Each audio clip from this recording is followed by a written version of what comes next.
કલોલ નગરપાલિકામાં વહીવટદાર શાસન આવતા ચૂંટણીનો ધમધમાટ શરૂ થઈ ગયો છે। ભાજપ અને કોંગ્રેસ બંને પક્ષોએ હવે એડી ચૂંટણીનું જોર લગાવ્યું છે, પરંતુ સૌથી મોટા સમાચાર ટિકિટ વહેંચણીને લઈને આવી રહ્યા છે। સૂત્રો દ્વારા મળતી માહિતી મુજબ ભાજપ આ વખતે કલોલમાં નો રિપીટ થિયરી અપનાવી શકે છે, કારણ કે વધુ વખત ચૂંટણી લડ્યા હોય તો તેમને રિપીટ કરવામાં આવશે નહીં। એવું માનવામાં આવી રહ્યું છે કે ભાજપ અત્યારે પોતાના હયાત કાઉન્સિલરોમાંથી અડધા એટલે કે 50% કાઉન્સિલરોની ટિકિટ કાપી શકે છે।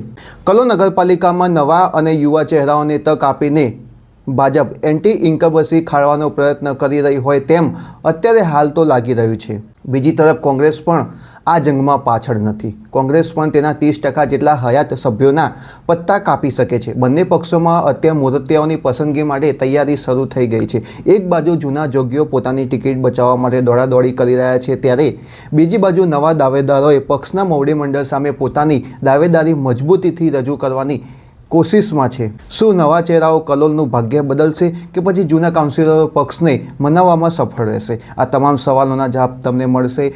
પ્રશાંત લેવા સાથે જુઓ કલોલ સમાચાર।